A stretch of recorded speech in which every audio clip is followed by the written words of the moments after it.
You're listening to Answering the Call, the official podcast of the 12th Man Foundation. Our show provides listeners with an insider perspective of Texas A&M athletics and its greatest supporters. This podcast will bring you exclusive interviews with coaches, athletes, donors, and the dedicated staff of Aggie Athletics and the 12th Man Foundation. You ready? Let's dive into today's episode.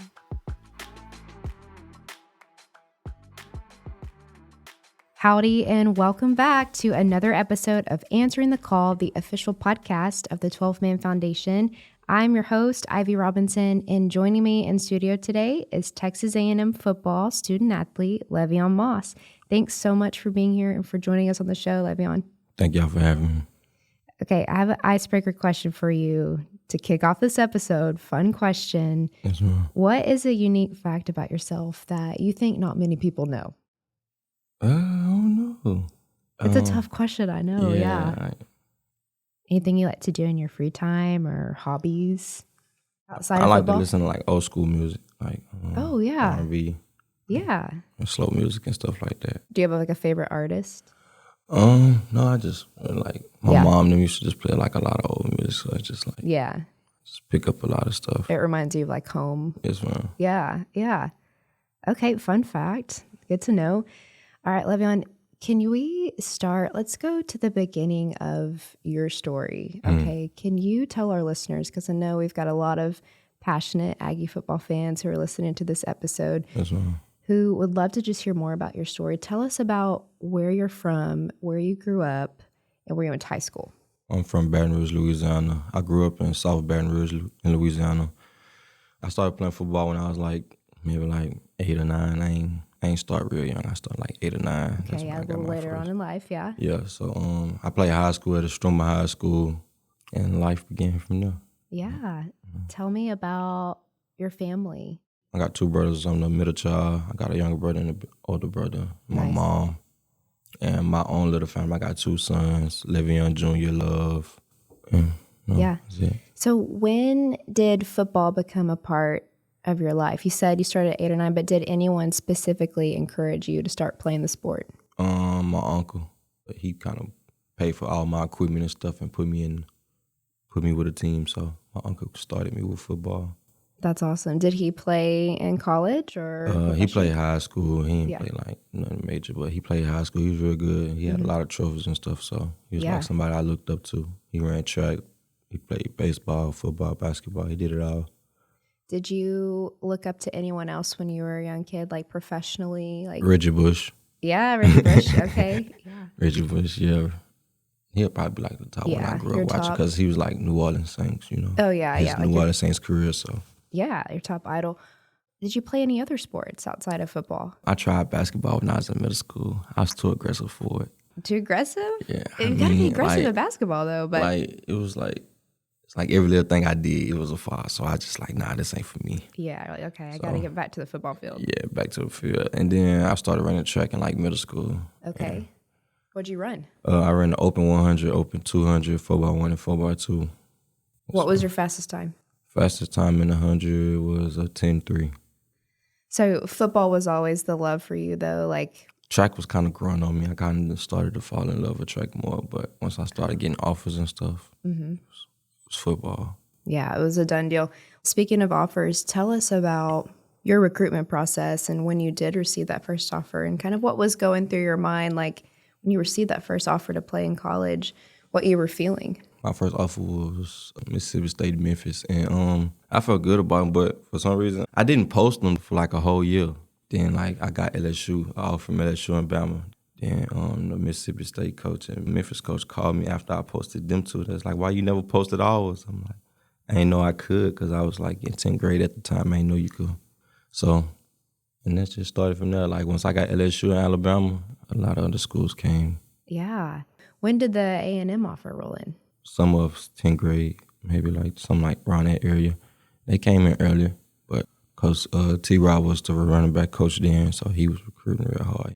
So I'm sure in that recruitment process and journey, there was a lot of factors weighing in, right? And it was it a difficult decision for you? Were you like really torn between A&M and some other schools? Or once you came on an official visit to A&M, were you sold? Once I came on the official visit, I was kind of sold, but it was kind of stuck on like I want to be closer to home or stay at home because from Louisiana. But once I got here, it was like, oh, man, I won't come out here. Mm-hmm. What was that first visit like when you came to A&M? I want to know what surprised you the most about Texas A&M. Like, did anything? It was just like a different scenery from what I used to seeing. Like, very genuine people around. A lot of smiles. A lot of people like from in Baton Rouge, I don't really see a lot of smiles, and people that really don't walk around smiles where I be at and stuff. They don't really walk around and smile. So that was kind of new. So I love the environment. People smiling and stuff. Very positive and welcoming. That Southern hospitality, right? Yes, that Texans are definitely known for. Tell me about. Do you remember when you officially decided? Yeah, Texas A&M, this is it. This is my home. What was going through your mind? I was like, man, I'm ready to come to college and ball. I mean, I want to graduate too, but ball was like the bigger thing in my head. Like I was ready to ball and pursue my career. Yeah. Was it a hard transition?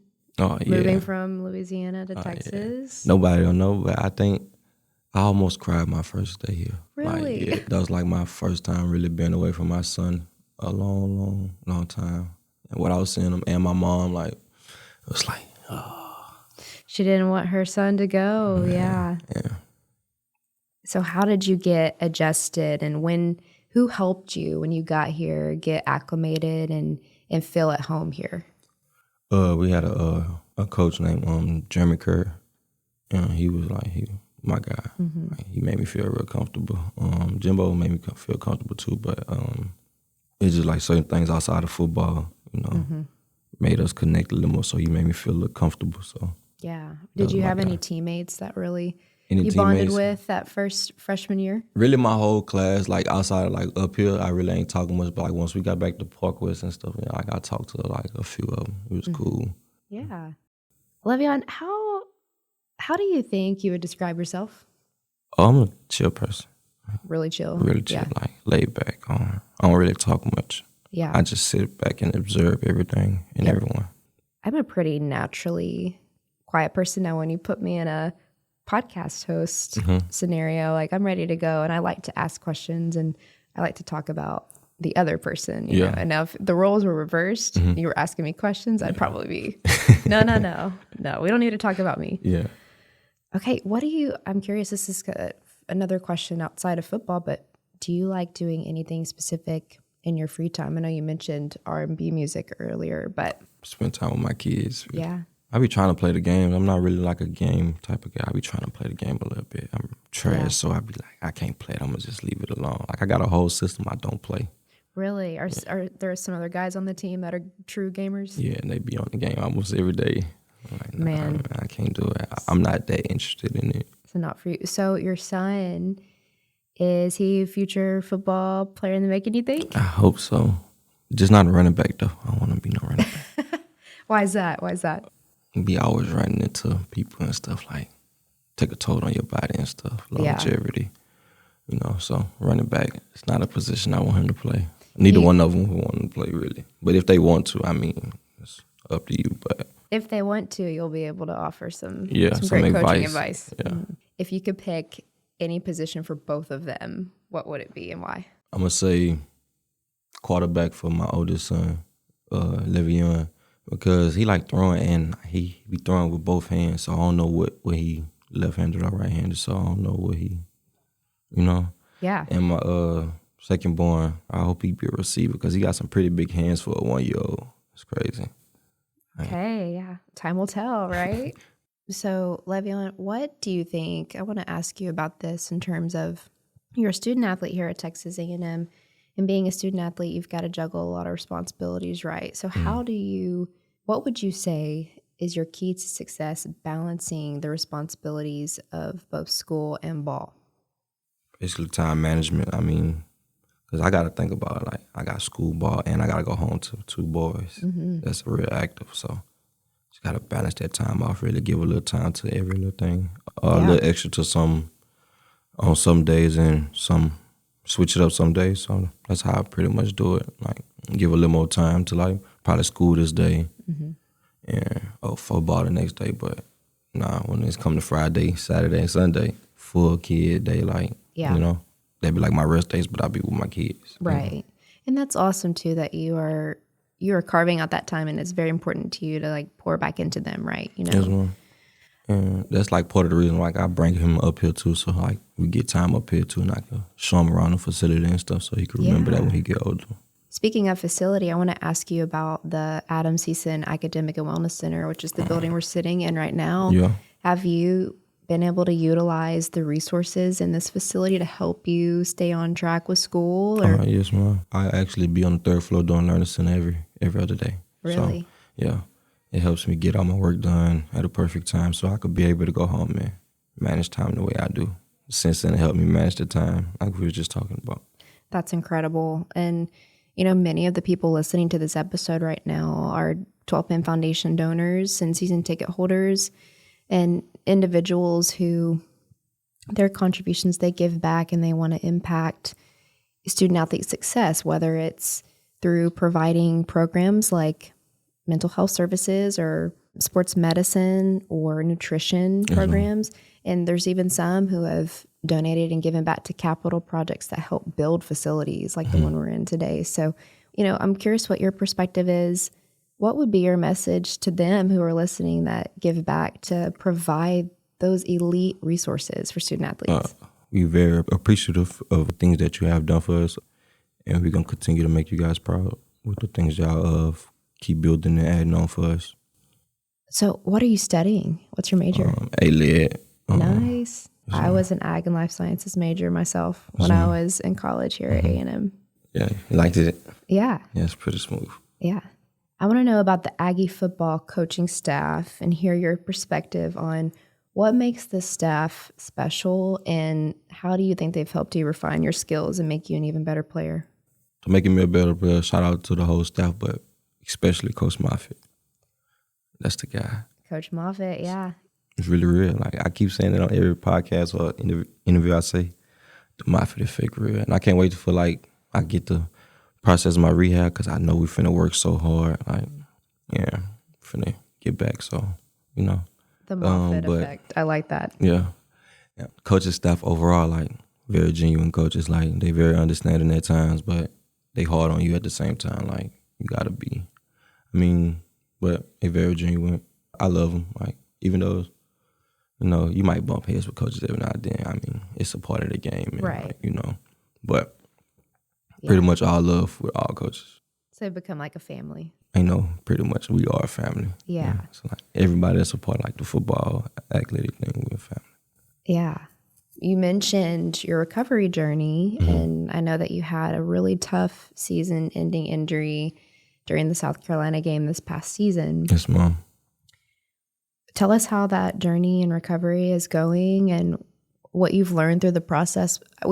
I'll just say really quick, we've had several student athletes come on this podcast and talk about injuries. And while they say like, yes, the injuries are just so devastating, that period of time where they're in recovery surprisingly sometimes teaches them like a life lesson or something about themselves that they didn't know before. And it's kind of made them look at the game in an even different way. Perspective, yeah. So how's the injury, impacted you? I know it's been disappointing, but it impacted me by I feel like I gotta take the game a little more even serious because you never know when it could be taken away from you.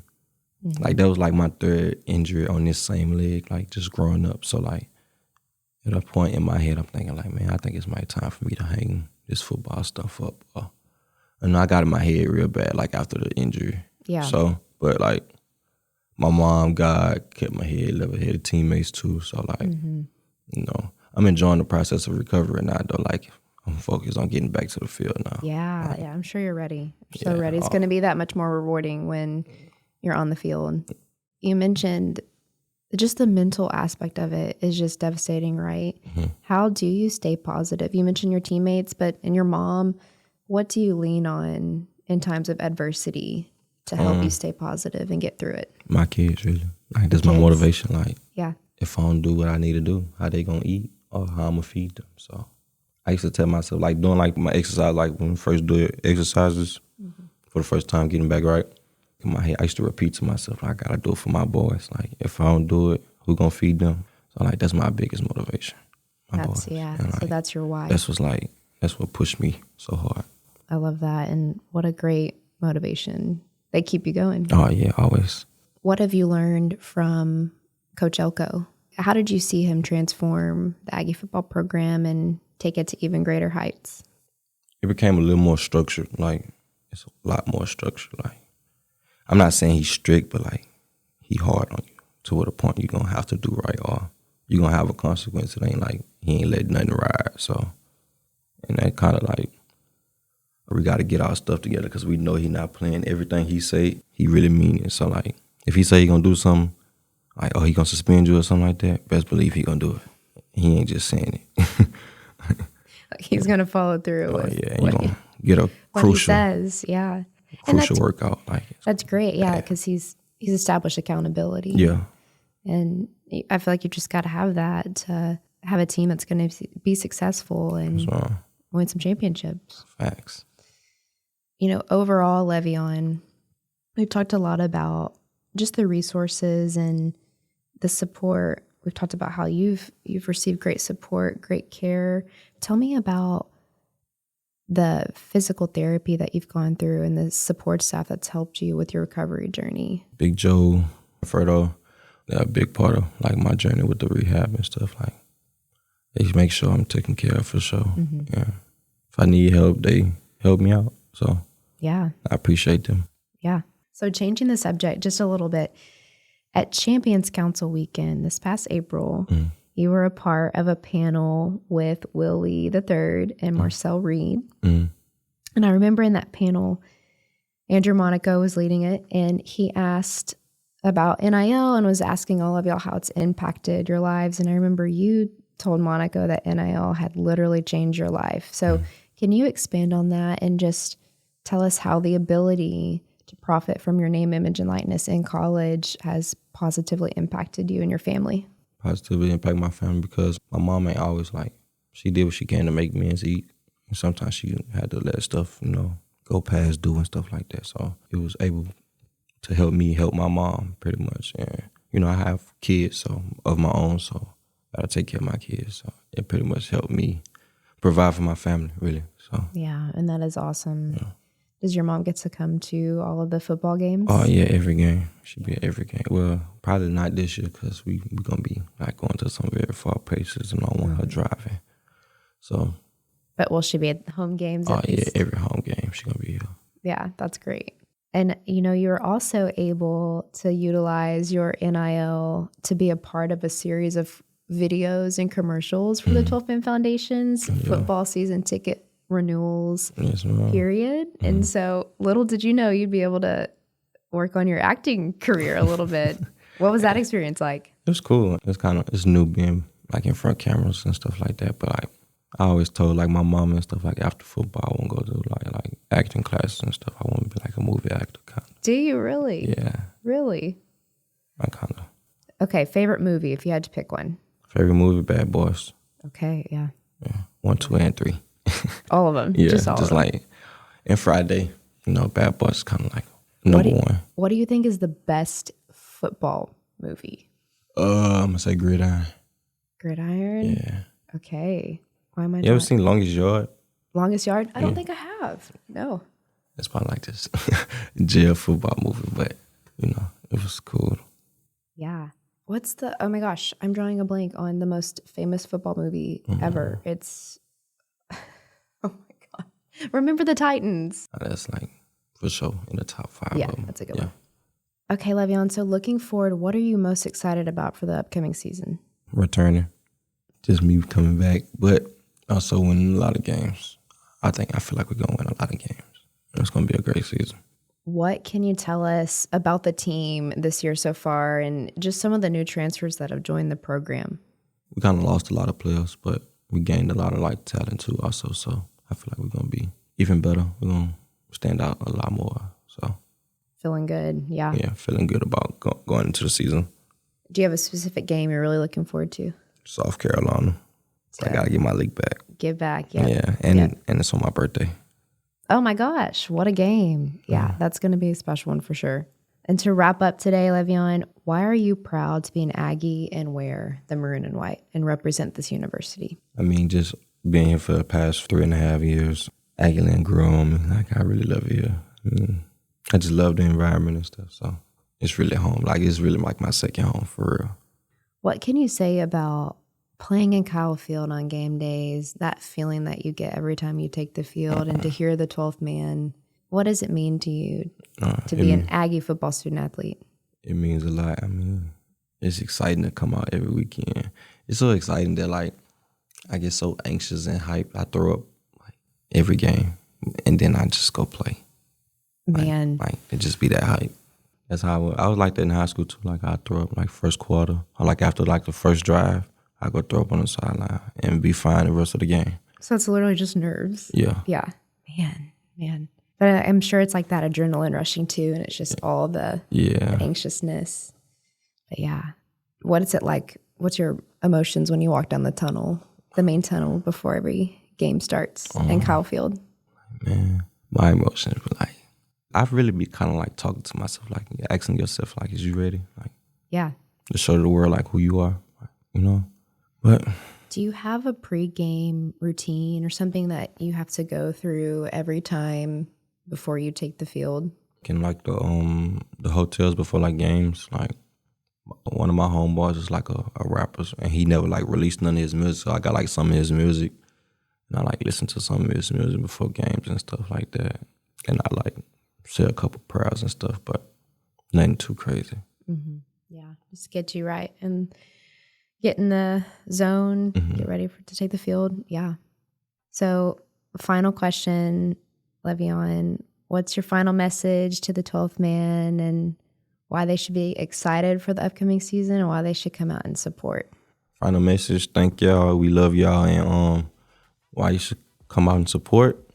It's going to be an exciting season. We're going to put on the show every weekend. Le'Veon Moss on Answering the Call podcast. Le'Veon, thank you again for joining on the show. Thank you for having me. Thank you for joining us on another episode of Answering the Call.